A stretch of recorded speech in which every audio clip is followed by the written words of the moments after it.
بسم اللہ الرحمن الرحیم. اسٹوڈنٹس، آج ہم بات کریں گے وار آف انڈیپینڈنس کے حوالے سے 1857 کی جنگ آزادی کے حوالے سے. اور جیسا کہ آپ جانتے ہیں کہ انگریز جہاں پر بر صغیر میں تجارت کی غرض سے آیا تھا، شروع میں تو انہوں نے ایسٹ انڈیا کمپنی جو ہے وہ اسٹیبلش کی، یہاں پر تجارتی مقاصد کے لیے لوگ بھرتی کی اپنے ساتھ. ایک کاروباری نقطۂ نظر سے وہ بر صغیر میں آیا، کیونکہ بر صغیر کو سونے کی چڑیا کہا جاتا تھا. یہاں کے ریسورسز بہت زیادہ تھے، وسائل بہت زیادہ تھے، تو جو باہر کی اقوام تھیں وہ یہ چاہ رہی تھیں کہ یہاں کے وسائل سے فائدہ اٹھایا جائے اور ان ریسورسز کو استعمال کیا جائے. تو اسی لیے جو انگریز تھا وہ یہاں پہ آیا. انگریز کے ساتھ ساتھ جو فرینچ تھے وہ بھی آئے تھے، ٹھیک ہے، پرتگال کے لوگ بھی آئے تھے. پھر آہستہ آہستہ جو انگریز تھا، جو انگلش تھے، ٹھیک ہے، وہ برٹشرز ڈومینیٹ کر گئے، اور باقی جو ان کے مد مقابل، جیسا کہ میں نے بات کی، فرینچ تھے یا جو دیگر اقوام تھی ان کا مقابلہ کرنے والی، وہ پیچھے ہٹ گئیں، وہ پیچھے رہ گئیں، اور انگریز نے آہستہ آہستہ پورے بر صغیر پر اپنا جو قبضہ ہے وہ جما لیا. تو جب بر صغیر پر انگریز نے اپنا قبضہ جما لیا تو آہستہ آہستہ جو بر صغیر کے جو مقامی لوگ تھے وہ انگریزوں کے خلاف ہونا شروع ہوئے. انہوں نے جب دیکھا کہ انگریزوں نے یہاں پر آ کر ایسی پالیسی شروع کر دی ہیں جو کہ ان کے اگینسٹ ہیں، ان کے خلاف ہیں، تو پھر انہوں نے انگریزوں کے خلاف ایک جو جنگ لڑی، ٹھیک ہے، جس کو ہم وار آف انڈیپینڈنس کہتے ہیں. 1857 کی جنگ آزادی انگریزوں سے نجات حاصل کرنے کے لیے، انگریزوں کو اپنے ملک سے نکالنے کے لیے ایک جنگ لڑی گئی، جس کو انگریز تو بغاوت کا نام دیتے ہیں، ٹھیک ہے، غدر بھی کہتے ہیں، لیکن ہم اس کو کہیں گے وار آف انڈیپینڈنس. اور وار آف انڈیپینڈنس میں ہم کیا چیزیں ڈسکس کریں گے؟ وار آف انڈیپینڈنس میں ہم سب سے پہلے تو ڈسکس کریں گے کہ یہ جنگ لڑی کیوں گئی تھی، اس کی ریزن کیا تھی، اس کے کازز کیا تھے. پہلے تو میں نے کہا انٹروڈکشن ہم بات کر لیتے ہیں کہ وار آف انڈیپینڈنس ہے کیا، پھر اس کے کازز، اس کی وجوہات کیا تھی. تو میں نے جو وجوہات ہیں ان کو 5 حصوں میں ڈیوائیڈ کر دیا ہے. پولیٹیکل کازز، یعنی کہ جو سیاسی وجوہات تھیں وہ کیا تھیں، پھر administrative causes, economic causes, social and religious causes, military causes, اور اس کے بعد ہم کازز کے بعد ہم یہ بات کریں گے کہ یہ جو وار ہوئی تھی یہ فیل کیوں ہوئی تھی. کیونکہ ہمیں پتہ ہے کہ 1857 کی جنگ آزادی میں جو بر صغیر کے مقامی لوگ تھے، جن میں مسلمان اور ہندو اور باقی اقوام شامل تھیں، وہ کامیاب نہیں ہوئے تھے، اور وہ انگریزوں کو بر صغیر سے باہر نکالنے میں یا انگریزوں سے اپنی جو پاور تھی، حکومت جو تھی، وہ واپس لینے میں کامیاب نہیں ہو سکے تھے. تو اس کی کیا وجوہات تھیں؟ اور پھر جب انگریزوں نے 1857 کی جنگ آزادی کو ناکام بنا دیا تو پھر کیا ہوا تھا بر صغیر کے لوگوں کے ساتھ، اور خاص طور پر مسلمانوں کے ساتھ انہوں نے کیا سلوک کیا. یہی چیزیں ہم آج کے اس لیکچر میں ڈسکس کریں گے. تو ہم 1 بائی 1 ان تمام جو وجوہات ہیں ان کا جائزہ لیتے ہیں اور دیکھتے ہیں کہ کیا کیا وجوہات تھیں، ٹھیک ہے نا، اس جنگ آزادی کی. تو سب سے پہلے ہم پولیٹیکل کازز کی بات کرتے ہیں، جو سیاسی وجوہات تھیں. تو پہلی جو وجہ تھی وہ لارڈ ڈلہوزیز ایکسپینشنسٹ پالیسی تھی، کہ جو لارڈ ڈلہوزی تھا وہ جب پاور میں آیا، ٹھیک ہے، اس کو یہاں پر جو ہے وہ ہیڈ بنا کر بھیجا گیا. تو اس نے ایک جو ہے وہ تمام جو ریاستیں تھیں آہستہ آہستہ ایک ایک کر کے ان ریاستوں پر جو ہے وہ قبضہ کرنا شروع کیا، اور اس کو برٹشرز کے زیر تسلط لانا شروع کیا. تو یہاں جو بر صغیر کے لوگ تھے انہوں نے اس کو بڑا برا فیل کیا، ٹھیک ہے، وہ اس کے بڑا خلاف ہوئے. اور خاص طور پر جو ڈاکٹرائن آف لیپس تھی کہ بر صغیر کی اگر کوئی ریاست ہے، ٹھیک ہے، ہماری جو مقامی ریاست، اس کا کوئی راجا ہے اور اس کی کوئی اولاد نہیں ہے، تو اس سے پہلے یہ رول تھا کہ وہ کسی کو بھی اپنا وارث چن سکتا تھا، کسی کو بھی وہ اڈاپٹ کر سکتا تھا، لیپالک لے سکتا تھا. تو یہ جو ڈاکٹرائن آف لیپس تھا، اس کے مطابق اگر کوئی ریاست ہے، اس کا راجا جو ہے وہ بے اولاد ہے، اس کی کوئی اولاد نہیں ہے، تو وہ کسی بھی بندے کو گود نہیں لے سکتا تھا. تو یہ جو ڈاکٹرائن تھی، ٹھیک ہے، ڈاکٹرائن آف لیپس، اس کی وجہ سے جو بر صغیر کے لوگ تھے وہ بڑا انہوں نے برا فیل کیا. خاص طور پر جو مقامی ریاستوں کے راجے تھے، تو مقامی ریاستوں کے جو حکمران تھے، انہوں نے اس چیز کو مائنڈ کیا، اور وہ لارڈ ڈلہوزی اور خاص طور پر جو انگریز تھے اس کے خلاف ہو گئے. اور یہ بھی ایک اہم وجہ تھی جنگ آزادی کی. پھر اس کے بعد جو انگریز تھا، خاص طور پر یہ ڈلہوزی کے دور میں ہی ہوا یوں کہ یہ کہا گیا کہ جو بہادر شاہ ظفر ہے، حالانکہ وہ صرف جو ہے وہ علامتی طور پر بادشاہ رہ گیا تھا، اس کا لال قلعے سے باہر کوئی کسی قسم کا کوئی اثر و رسوخ نہیں تھا، لیکن پھر بھی جو مسلمان تھے یا جو بر صغیر کے لوگ تھے وہ بہادر شاہ ظفر کو اپنا بادشاہ سمجھتے تھے اور اس کے ساتھ ان کو محبت تھی, عقیدت تھی, یہ جو بھی کہہ لیں افیکشن تھی. تو جب اس کے بارے میں یہ کہا گیا کہ بہادر شاہ ظفر جو ہے اس کے بعد کوئی بھی جو اس کی فیملی میں سے, اس کے خاندان میں سے بندہ ہوگا مغل فیملی میں سے, تو وہ بہادر کا جو وہ شاہ کا ٹائٹل, بادشاہ کا ٹائٹل جو ہے وہ استعمال نہیں کر پائیں گے, اور اس کے ساتھ ساتھ جو ہے وہ ریڈ فورٹ لال قلعے سے بھی ان کو بے دخل کر دیا جائے گا. تو اس چیز نے بھی لوگوں کا غم و غصہ بڑھا دیا اور اس وجہ سے بھی لوگ جو ہے وہ انگریزوں کے خلاف باہر نکلے اور انہوں نے ایک بغاوت کی, ایک جنگ لڑی. پھر اس کے ساتھ ساتھ جو ایڈمنسٹریٹو کازز تھے, جو ایڈمنسٹریٹو وجوہات تھیں, وہ یہ تھیں کہ جو برٹش ایڈمنسٹریشن یہاں پہ لائی گئی, جو انگریزوں نے یہاں پر اپنا ایک جو ہے وہ سسٹم شروع کیا ایڈمنسٹریشن کا, انتظامیہ کا, تو وہ کچھ عجیب سا تھا. اس میں انہوں نے یہ کیا کہ جو لوکل لوگ تھے, جو بر صغیر کے لوگ تھے جن میں مسلمان, ہندو, باقی اقوام تھا شامل ہیں, ان کو انہوں نے جو ہے وہ نکال دیا. جتنی بھی اچھی پوزیشنز تھیں ان کو انہوں نے نکال دیا. پھر جو جاگیریں تھیں, جو تعلقدار تھے, جو اس پرانا سسٹم تھا اس کو انہوں نے ریپلیس کیا. تو اس وجہ سے بھی لوگوں کی ایک بڑی جو تعداد تھی وہ متاثر ہوئی اور لوگ جو ہے وہ انگریزوں کی پالیسیوں کے خلاف ہوئے اور وہ جو غم و غصہ تھا ان کا وہ جنگ آزادی کی صورت میں نمودار ہوا. پھر اس کے بعد اکنامک کازز نے بھی بڑا ایک اہم رول پلے کیا تھا. جو معاشی حالات تھے اس وقت وہ بڑے خراب ہوتے جا رہے تھے, کیونکہ میں نے پہلے بات کی ہے کہ جاگیریں ختم ہوئیں, لوگوں کا روزگار ختم ہوا, لوگوں کو انتظامیہ میں جو ہے ان کا ڈیو شیئر نہیں دیا گیا. تو پھر اس وجہ سے جو ہے وہ بہت زیادہ جو پاپولیشن تھی وہ غربت کی طرف گئی. جب غربت کی طرف گئی تو لوگوں کے اندر ایک بے چینی بڑھی اور ان کے اندر ایک سوال پیدا ہوا کہ ہمارے جو وسائل ہیں ان کو کوئی اور استعمال کر رہا ہے, وہ کسی اور کے فائدے کے لیے یوز کیے جا رہے ہیں. تو یہ جو ایکسٹریم ایکسپلائٹیشن تھی, لوگوں کا جو استحصال تھا, تو اس نے بھی بہت اہم رول پلے کیا تھا جنگ آزادی میں لوگوں کے انگریزوں کے خلاف ہونے میں. پھر اس کے بعد جو مین وجوہات تھیں وہ کچھ سوشل اور ریلیجیس وجوہات تھیں. سب سے پہلے تو جو مذہبی حوالے سے سب سے بڑی وجہ یہ تھی کہ انگریز نے ایک پالیسی اختیار کی ہوئی تھی جس میں وہ لوگوں کو زبردستی جو ہے وہ عیسائیت قبول کرنے پر مجبور کر رہے تھے. تو یہ جو فورسڈ کنورژن ٹو کرسچینٹی تھا, تو it is the main reason, ٹھیک ہے نا, جس نے لوگوں کے اندر جو ہے وہ ڈسٹرسٹ پیدا کیا, لوگوں کے اندر غم پیدا کیا, غصہ ہی پیدا ہوا کہ ہمیں ہمارے دین کو چھوڑنے پر مجبور کیا جا رہا ہے. تو جب آپ نے لوگوں کو ان کا دین چھوڑنے پر مجبور کیا تو لوگ انگریز کے خلاف اٹھ کھڑے ہوئے. پھر اس کے علاوہ یہ تھا کہ نہ صرف عام لوگوں کو بلکہ خاص طور پر جو لوگ قیدی تھے, کسی جرم میں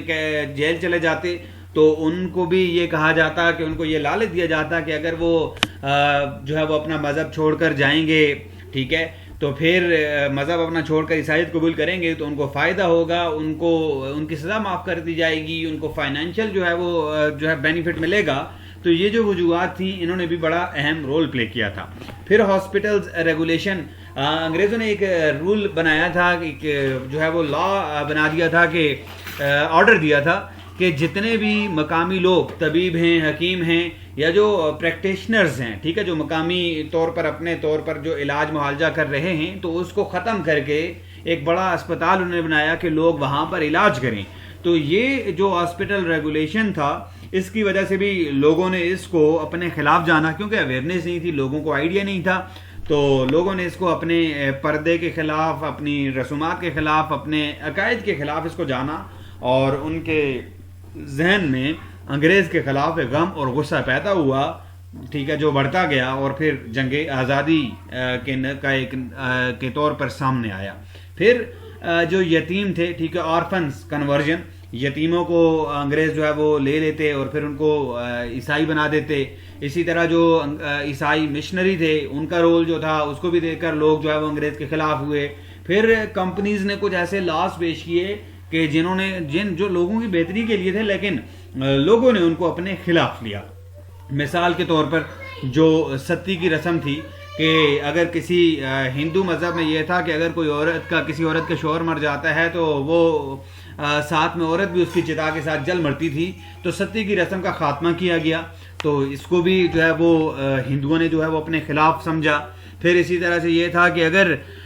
کوئی بھی بندہ مذہب تبدیل کرتا ہے تو پھر وہ اپنی وراثتی جو جائیداد تھی، پہلے یہ ہوتا تھا کہ اگر کوئی ہندو سے کرسچین بنا یا مسلمان سے کرسچین بنا تو اس کو وراثت ہوتی تھی، وراثت میں حصہ نہیں ملتا تھا. لیکن پھر کمپنی نے یہ لاء دیا کہ اگر کوئی بندہ اپنا مذہب چینج کرتا ہے تو پھر اپنی وراثت سے اس کو جو ہے وہ محروم نہیں رکھا جا سکے گا، بلکہ اس کو اپنی وراثت میں بھی حصہ ملے گا. تو یہ کچھ ایسی چیزیں تھیں جن کو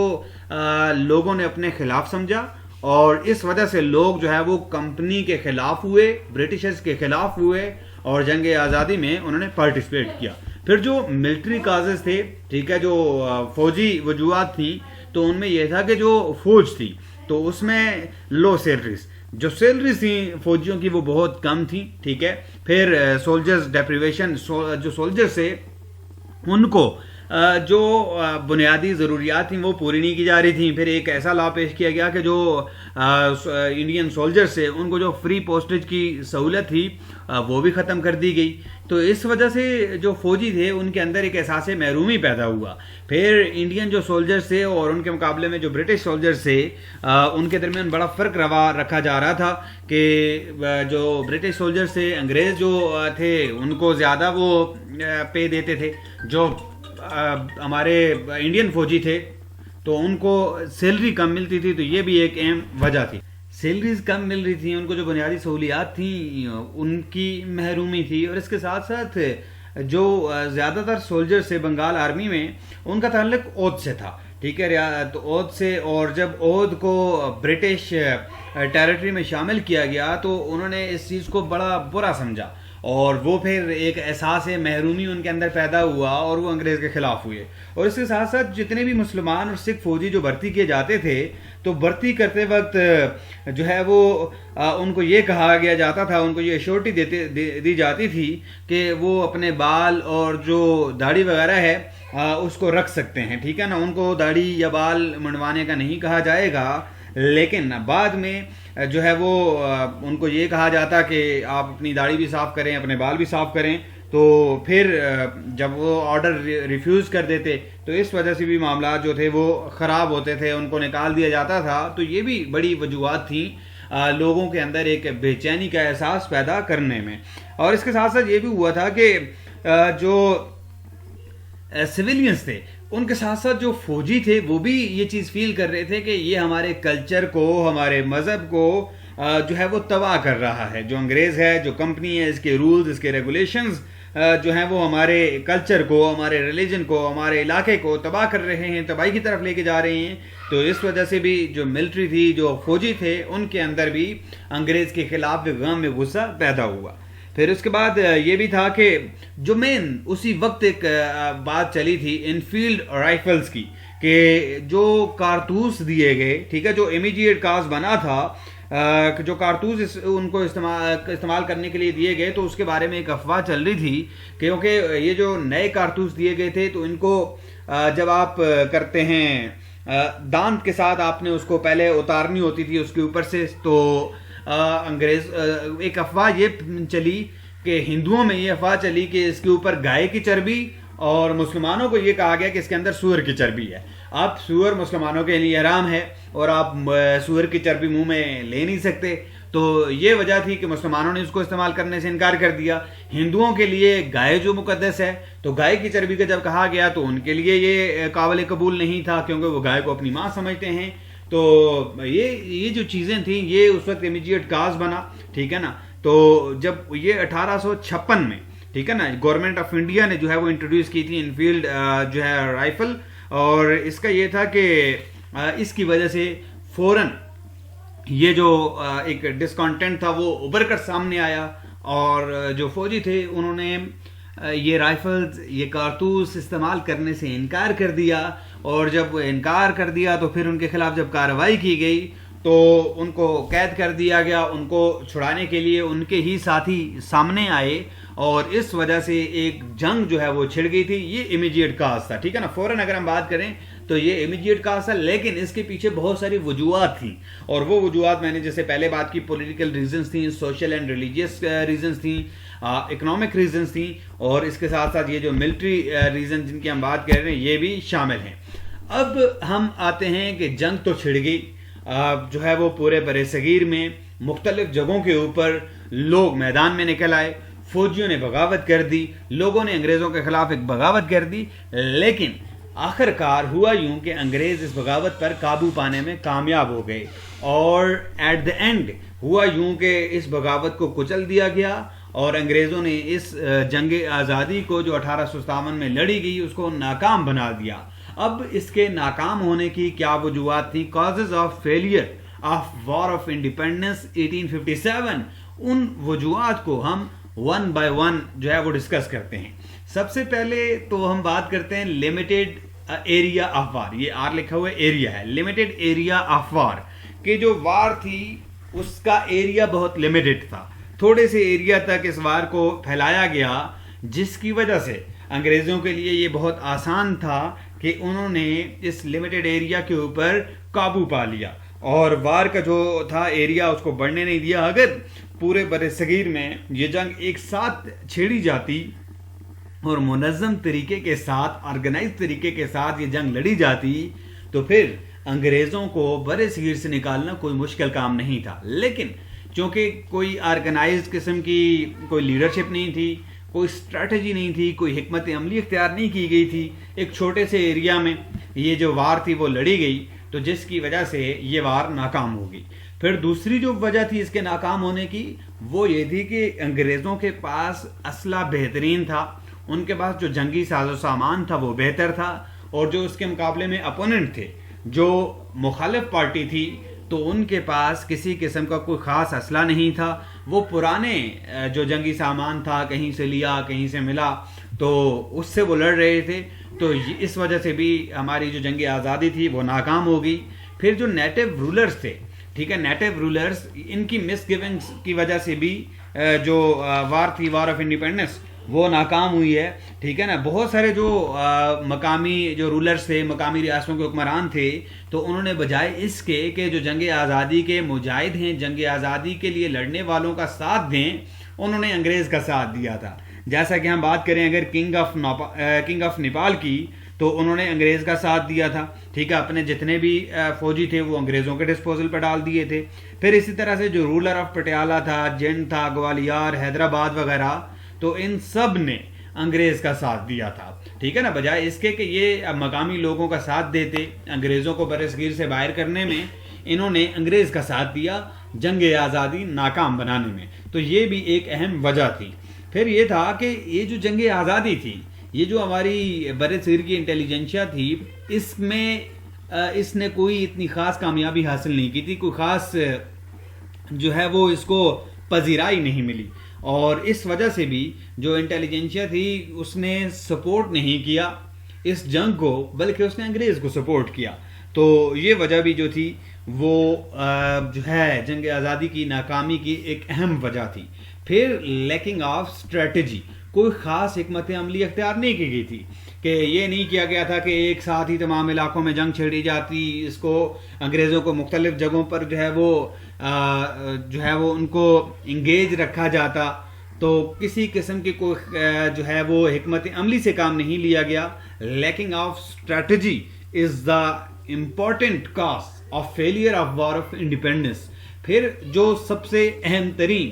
وجہ تھی وہ لیک آف لیڈرشپ، کوئی لیڈرشپ نہیں تھی، کوئی سینٹرل لیڈرشپ اس جنگ آزادی میں نہیں تھی۔ جہاں جس کا دل کر رہا تھا وہ انگریز کے خلاف اس نے ہتھیار نکالے ہوئے تھے، ہتھیار اٹھا کے وہ لڑ رہا تھا۔ تو یہ جو سینٹرل لیڈرشپ نہ ہونے کی وجہ سے جو ہے جو مجاہد تھے ان کو بہت نقصان ہوا، جو جنگ آزادی کے لیے لڑنے والے مقامی لوگ تھے ان کو نقصان ہوا، اور لیک آف لیڈرشپ کی وجہ سے انگریزوں کو اس کے اوپر قابو پانے میں، لیک آف لیڈرشپ کی وجہ سے اس پر قابو پانے میں بڑی آسانی ہوئی، اور انہوں نے آسانی کے ساتھ اس پر قابو پا لیا۔ پھر اس کے بعد جو اگر ہم بات کریں، جس طرح میں نے پہلے بات کیا کہ بیٹر ایکوپڈ تھے، ٹھیک ہے، بڑے اچھے ان کے پاس لیڈر تھے، لیکن انگریزوں کی جو ڈپلومیسی تھی وہ بہترین تھی، اگرچہ برصغیر کی مختلف ریاستوں کے ساتھ انگریزوں کا بڑا برا سلوک تھا، ان پر بڑے انہوں نے ظلم کیے ہوئے تھے، ان سے بہت ساری چیزیں چھینی ہوئی تھیں، بہت سارے صوبے چھینے ہوئے تھے، بہت سارے علاقے ان کے چھینے ہوئے تھے، لیکن اس کے باوجود جب جنگ چھڑی تو انگریزوں نے بہترین ڈپلومیسی سے کام لیتے ہوئے جتنے بھی لوکل جو ریاستیں تھیں، مقامی ریاستوں کے حکمرانوں کی جو حمایت تھی اس کو گین کیا، اور پھر جو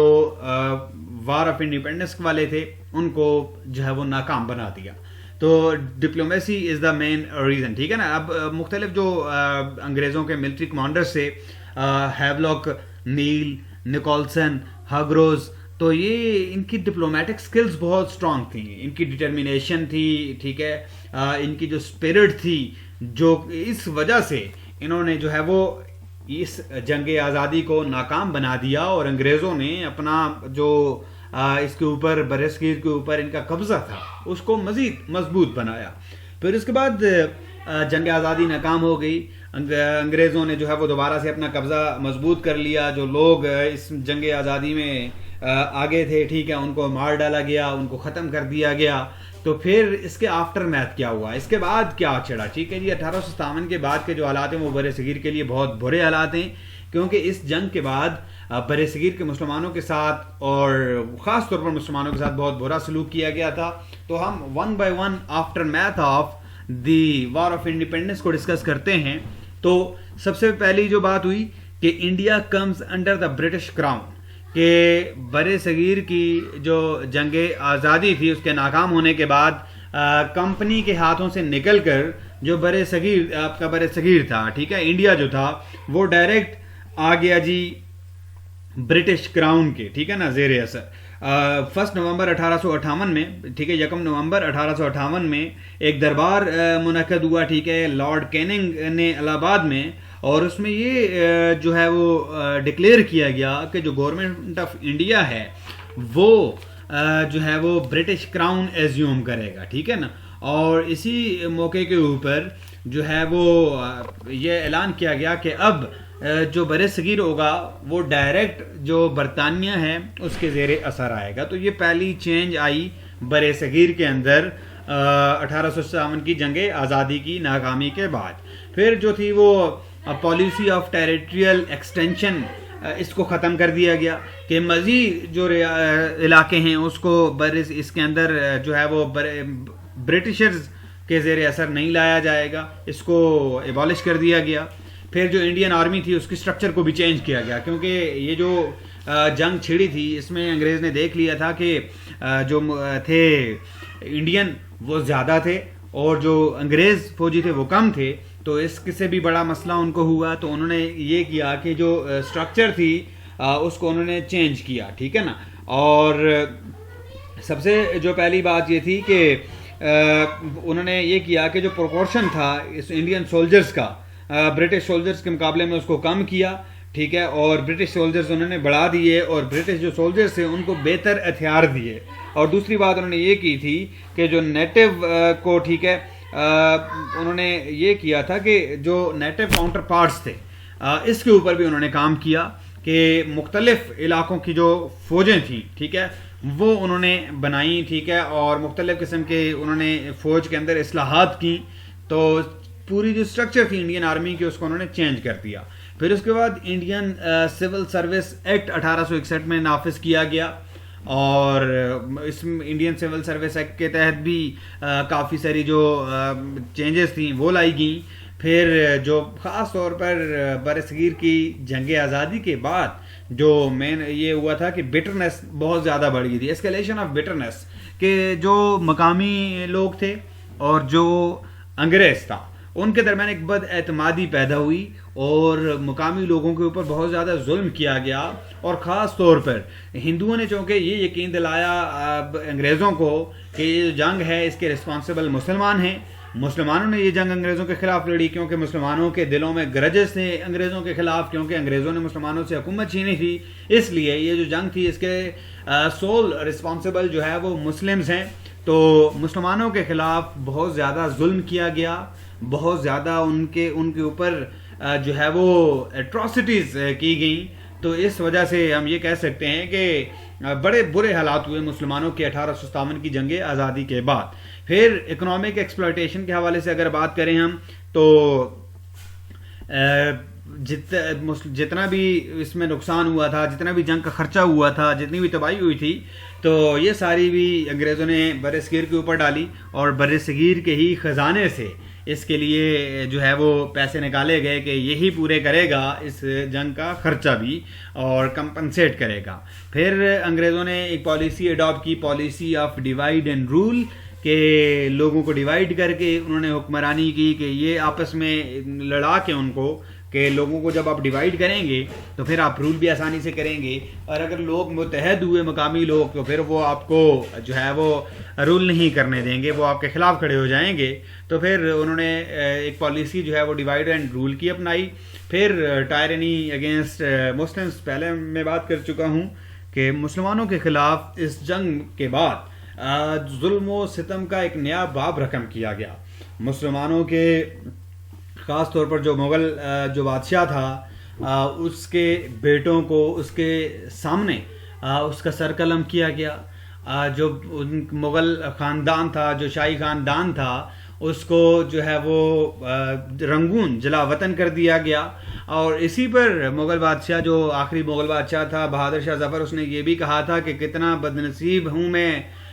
ظفر کہ 2 گز زمیں بھی نہ ملی کوئی یار میں، کہ دفن ہونے کے لیے بھی ان کو جو ہے وہ اپنے دیار میں یا اپنے ملک میں، اپنے وطن میں جگہ نہیں ملی، اور وہ رنگون میں بے یار و مددگار وہاں پر انہوں نے اپنی آخری جو